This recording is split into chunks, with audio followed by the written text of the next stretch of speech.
lá. Teve um pequeno delay aqui, mas vamos lá. Hoje nós vamos apresentar a nossa vice-presidente, Ana Kennerly. Só um minutinho. Deixa eu arrumar aqui a bio para falar bem bonitinho.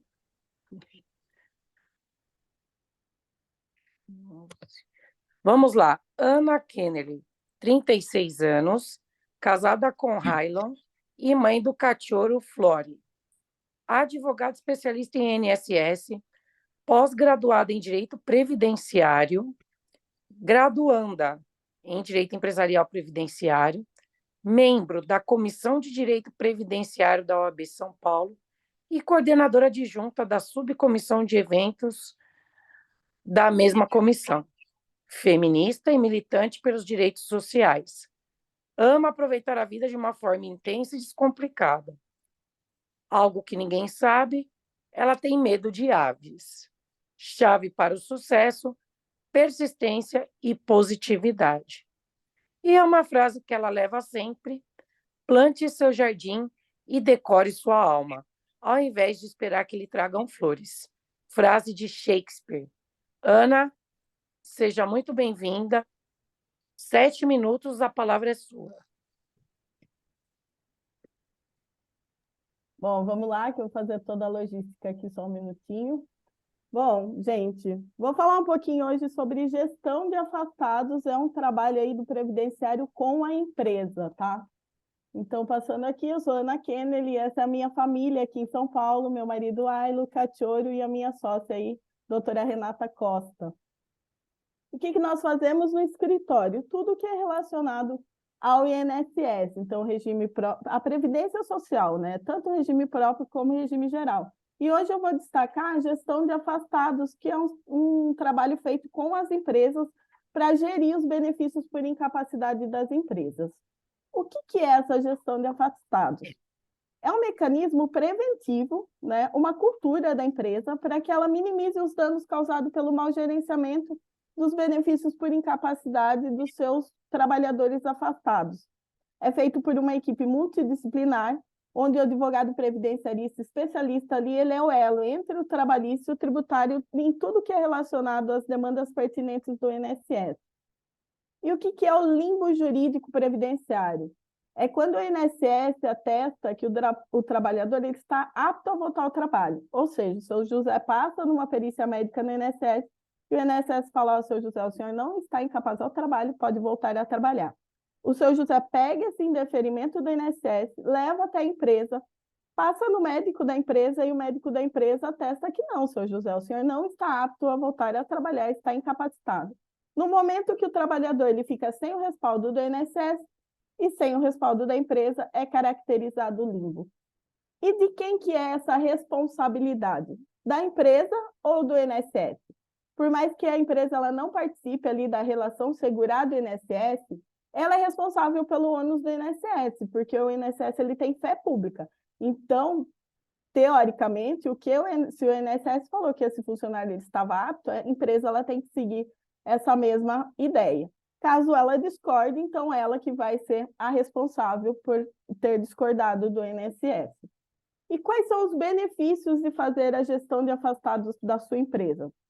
É garantir a economia para a empresa, a redução dos gastos, tanto trabalhista, previdenciário quanto tributários, além da redução dos custos indiretos decorrentes do afastamento, como, por exemplo, a reposição da mão de obra, porque esse segurado ele saiu, ele está afastado, mas a empresa ela precisa continuar trabalhando, então preciso contratar mais uma pessoa. E assim como o pagamento de plano de saúde, normalmente o plano de saúde não é uma verba que se suspende com o afastamento do funcionário, e além de pagar o plano de saúde para o funcionário, acaba sempre pagando para os dependentes. E como que é feita essa gestão? A gestão ela é feita de forma multidisciplinar e é bem extensa. Eu vou elencar aqui para você, como o nosso tempo é curto, algumas situações que eu acho muito importantes. A primeira é entregar uma cartilha de orientações para esse funcionário. É fazer o básico bem feito. Muitos empregadores, empresas, elas têm medo de informar a esse funcionário como que ele tem que agir perante a perícia médica. Então, chamar o seu José, falar para ele, ó, seu José, a partir de hoje, o senhor vai agendar a perícia médica, porque agora é com o INSS, então ligar no 135, entrar no INSS, agendar essa perícia, levar toda a documentação médica, principalmente um laudo médico, informar ele de fato, instruir esse funcionário como que ele tem que chegar na perícia médica, né? O horário e tudo mais. Isso garante que o INSS faça o serviço dele de forma exata, né? Então, vai chegar lá, vai ser concedido o benefício e não vai ter eventuais surpresas de limbo jurídico para a empresa. E depois da concessão desse benefício, essa empresa ela mantém um suporte e contato com o colaborador afastado. Ou seja, ter ali o e-mail, o telefone, o endereço desse colaborador sempre atualizado, de vez em quando entrar em contato com o seu José e perguntar se ele está recebendo benefício, se está tudo ok, para não correr nenhum risco aí em relação a esse período que ele está afastado. E aí, como eu falei que a gestão ela é algo multidisciplinar, a gente pensa aí que hoje nós estamos fazendo um acompanhamento multidisciplinar para as empresas, com a parceria da Real na parte de segurança e medicina do trabalho e com a parceria também da doutora Luísa na contestação do FAP na área tributária das empresas. E aí eu quero trazer duas informações que eu acho relevante desse tema. É o tratamento de casos de benefício de longa duração vinculados à folha de pagamento. É aquele funcionário que está ali há 3, 4, 5 anos vinculado a essa folha de pagamento porque ele está afastado. O que pode ser feito com esse colaborador? A lei, ela traz que algumas situações de aposentadoria por incapacidade permanente, ela se torna definitiva. Então, se você tem essa gestão de afastados, provavelmente essa empresa ela não vai chegar nessa situação. E se chegar, ela consegue gerir da melhor forma possível. E aí, para a gente finalizar, o pulo do gato, que eu volto a falar que é o básico bem feito, que não é feito pelas empresas, é aquela que eu acredito que a maioria do pessoal aqui já ouviu em algum caso. Cessou o benefício do funcionário. Ele volta para a empresa, fala assim, empresa, cessou o meu benefício, mas eu continuo incapaz a trabalhar. Só pelo fato de ter cessado o benefício, ele continuar incapaz, a empresa ele não vai receber ele novamente, ele vai entrar no limbo previdenciário. Então, essa boa prática da empresa ter essa gestão de afastados, de ligar para esse seu José e falar 15 dias antes, que é o prazo que a gente tem ali de prorrogação, para pedir a prorrogação do benefício. Esse trabalhador ele pode pedir até 4 vezes essa prorrogação do benefício. Então, esse cuidado de ligar para o seu José 15 dias antes e falar, oi, seu José, tudo bem? Daqui 15 dias o senhor vai ter alta médica do INSS, está tudo certo para o senhor retornar? Aí ele vai falar, não, meu médico me deu mais 90 dias ainda para trabalhar, para que eu não possa trabalhar. Ah, então o senhor tem que ligar no 135 ou pelo meu INSS e agendar uma prorrogação do benefício, para que o senhor não perca o benefício e continue aí os 30 dias de licença médica.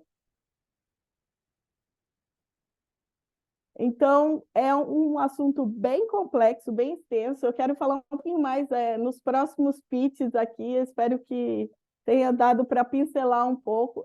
Os nossos pedidos de referência são outros colegas advogados. A gente pensa aí no trabalhista e no tributarista, que são ótimos esferas de contato. As empresas do setor metalúrgico, automobilístico ou de construção civil.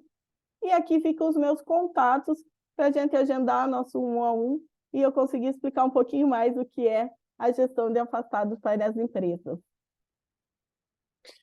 Parabéns, Ana. Excelente explicação, né? Trouxe de uma maneira clara e bem assim humanizada, né? Sobre a questão de fazer a gestão das pessoas que estão afastadas, porque geralmente o que a gente muito vê é ao contrário, né? E foi o que você falou, é o básico, bem feito, bem acompanhado com uma excelente especialista assim como você, que tem trazido excelentes cases aí para o grupo de celeridade, inclusive em trazer, né, o benefício aqui para alguns membros. E em 30 segundos, por que BNI? Porque BNI, não só pela construção de relacionamentos, mas pela atitude positiva, às vezes a gente passa por algumas dificuldades na vida empresarial ali, e eu acho que ele traz esse aconchego, né? Tirando os negócios que a gente fecha aqui, né? Então, fazer network, conseguir fechar negócios de forma alegre e positiva é o que me mantém no BNI. Parabéns pela apresentação, Ana. E agora, por favor, a nossa presidente, Luísa Barros, advogada, formada em Direito pela Universidade São Judas Tadeu, especialista em Direito e Processo Tributário e Direito Empresarial e Civil, associada ao Instituto Brasileiro de Direito Tributário, fundadora da BRR Advocacia, com sede no bairro do Tatuapé, São Paulo. Com mais de 10 anos de experiência, sempre com foco empresarial, defendendo os interesses de prestadoras de serviços e comerciantes de bens e produtos, tais como indústrias e transportadoras, já tendo integrado o corpo jurídico da 7ª maior rede de varejo do país. Casada, ama viajar, assistir séries e está pegando gosto em jogar videogames nas horas vagas. Sua paixão é dançar e uma curiosidade é que acorda muito mal-humorada todos os dias. Luísa, tem uma excelente apresentação, 7 minutos, a palavra é sua. Obrigada, Eliane, obrigada pela apresentação. Vocês podem acompanhar nesse slide meu mini currículo, que a Eliane acabou de apresentar. Eu sou advogada com mais de 10 anos de atuação e especialista na área tributária. E do lado esquerdo, eu era apenas uma advogada, tinha acabado de me formar, mas do lado direito, eu já era uma advogada e empreendedora, empresária, com CNPJ, como a maioria de vocês que estão aqui hoje. Empresários com CNPJs que sentem dores, tais como a minha, tais como a de colegas que eu tenho e clientes. E uma dor que todos nós temos em comum é a parte tributária. Escuto de vários clientes que a parte tributária é uma pedra no sapato. Mas a parte tributária, ela existe para todo mundo. A diferença é que algumas empresas utilizam mecanismos para se beneficiar dos tributos e outras empresas deixam batido. E é isso que eu vou tratar aqui hoje. Vou falar sobre... Próximo slide, por favor. Vou falar sobre recuperação tributária sobre a folha de pagamento. Ou seja, como a gente consegue utilizar a parte tributária em benefício das empresas. Hoje, por que nós no Brasil não fazemos, não é comum nós falarmos com todos os empresários que fazem recuperação tributária? Porque o nosso sistema é muito complexo, de fato, nós temos notícias o tempo inteiro sobre isso, temos uma fiscalização rigorosa, sim, o governo ele é profisco, temos uma insegurança jurídica, o tempo todo temos manchetes na televisão de alterações legislativas, STJ, STF julgando de forma diferente, é um sistema burocrático e temos muito receio de represálias. Entretanto, esses motivos não podem ser justificativas para não utilizarmos ferramentas que estão à nossa disposição. Apenas sobre a folha de pagamento, 30% pode onerar em 30% a parte tributária. Ou seja, 30% é muito, valor exponencial. E nós não podemos deixar esse valor à disposição do governo, porque é dessa forma que as empresas acabam não tendo sucesso e fechando nos primeiros 2 anos, que estatisticamente é o prazo em que as maiores quantidades de empresas fecham por falta de fluxo de caixa. Então, eu trouxe uma tese tributária para vocês verem como que é aplicado na prática e valores também. Essa tese ela foi consolidada pelo STJ e pelo STF, ou seja, não é uma aventura jurídica. Eu não estou trazendo aqui uma ideia de algo que pode ou não dar certo. São teses que já foram consolidadas e que não vai trazer nenhum prejuízo para o empresário. Essa tese é de exclusão das contribuições previdenciárias sobre as verbas indenizatórias. O nome pode ser complexo, mas na prática o que é? A empresa, quando paga o salário, além do salário, que é algo retributivo, ela paga também verbas indenizatórias, como aviso prévio indenizado, primeiros 15 dias de auxílio-doença ou acidente, vale transporte, vale refeição. Isso são verbas indenizatórias que não entram na parte do salário. Só que por um erro, as empresas acabam recolhendo imposto sobre tudo isso, quando na verdade deveria ser apenas sobre a verba salarial. Todas essas teses, todas essas verbas, elas já foram consolidadas, tanto é que pelo sistema, como vocês podem olhar, isso aqui é um print do sistema da Receita Federal de uma empresa do Simples Nacional. Se vocês olharem aqui, existe já um crédito que o governo está reconhecendo, que é um crédito sobre salário família e salário maternidade.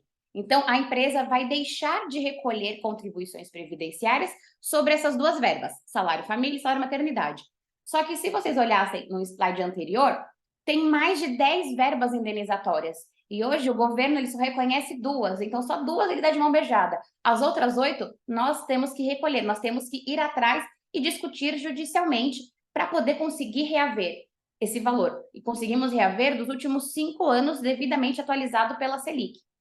Então, como funciona a parte da restituição na prática? Identificamos que temos valores, o que fazemos? Primeiro, de forma administrativa, nós ingressamos com um pedido na Receita Federal. O problema é que, muitas vezes, esse pedido ele demora anos para poder ser julgado, para ser analisado. E isso acaba gerando aquela parte da burocracia, que a empresa fala, demora muito, não vou ver a cor desse dinheiro, deixa para lá. Só que existem mecanismos na lei que nos ajudam a poder deixar esse procedimento mais célere, que é impetrar um mandado de segurança. Então, como que funciona isso na prática? Isso daqui é um modelo de um pedido de restituição. A empresa reconheceu que tem X mil reais para restituir. Ela ingressa com esse pedido. Se vocês olharem aqui no slide, esse pedido ele foi protocolado em 2016.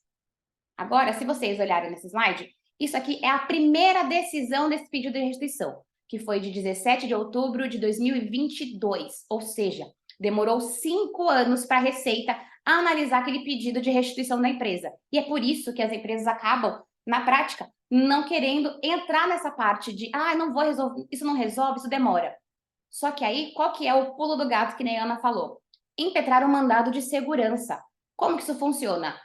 Nós pedimos ao juiz que determine que a Receita Federal analise com celeridade, para não demorar 5 anos, para esse prazo cair para 1 ano no máximo. Isso aqui é a sentença de um processo que eu ingressei, exatamente sobre isso, para pedir ao juiz que analisasse mais rápido esse pedido de restituição.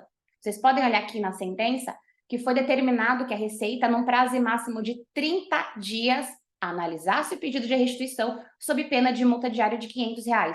Ou seja, a legislação, ela nos permite ter essas manobras. A diferença é que nós precisamos tirar da frente a parte burocrática, acreditar em uma assessoria jurídica e então fazermos, porque 30% sobre a folha de salário não é um valor que nós podemos simplesmente passar desapercebido. Então, quais são as vantagens de uma recuperação tributária? Economia financeira, porque nós vamos estar literalmente economizando no mês. Uma melhoria de competitividade, porque se nós temos uma economia financeira, nós conseguimos reduzir o custo do nosso produto ou do nosso serviço, aumentando a nossa competitividade no mercado, mantermos regulares perante o fisco e ter um foco no nosso core business. Ou seja, o empresário ele vai parar de se preocupar com qual guia ele vai pagar no final do mês, qual tributo ele vai pagar, porque ele vai ter foco, ele vai ter fluxo de caixa para conseguir pagar todas as guias, vai tirar essa preocupação de frente e vai conseguir focar na empresa, que é o que ele realmente precisa fazer. Pelo tempo, eu não ia conseguir trazer várias teses tributárias, mas se vocês tiverem interesse, podem escanear esse QR Code de um podcast que eu participei, e lá eu falei sobre outras teses tributárias, inclusive a contestação ao FAP, que eu faço em parceria com a Costa Kennedy, da Ana e da Renata, que são várias teses que podem ser aplicadas sobre a folha de salário, porque hoje a folha de salário é uma das maiores dores dos empresários. Então, eu agradeço a atenção de vocês. Aqui tem todos os meus contatos, por meio desse QR Code vocês conseguem acessar os meus dados e já salvar na agenda de vocês para marcarmos um Honra 1, para marcarmos um café, para eu contar como a recuperação tributária pode agregar valor à sua empresa e trazendo dinheiro para o mês, que é isso que todo mundo precisa. Muito obrigada. Parabéns, Luísa. Vocês, como sempre, nos trazendo aqui luz no fim do túnel, né? Para o terror que é os tributos que nós empresários pagamos. E você está trazendo aqui um meio com que a gente consiga fazer essa prevenção e ter uma maneira célere de recuperar. Inclusive, com grandes cases que você restituiu recentemente mais de R$200 mil a uma cobrança indevida. Você está de parabéns. Estou muito orgulhosa aqui de apresentar essas duas excelentes profissionais. E, Luísa, por gentileza, em 30 segundos, por que BNI? Porque no BNI nós recebemos referências qualificadas. Em outros grupos de networking ou pela internet, existem várias empresas que fazem, dão leads para a gente, topo de funil, base de funil, aquela coisa que muita gente nem sabe o que são nada mais do que jogar informações para o nosso colo e a gente teria que filtrar. E aqui no BNI, nós recebemos o cliente já, aquele cliente aquecido que quer fechar negócio, que tem uma dor e nós somos a solução para o problema dele. Então, é uma forma de fazer um network que funciona na nossa especialidade. Então, por isso que eu gosto muito do BNI.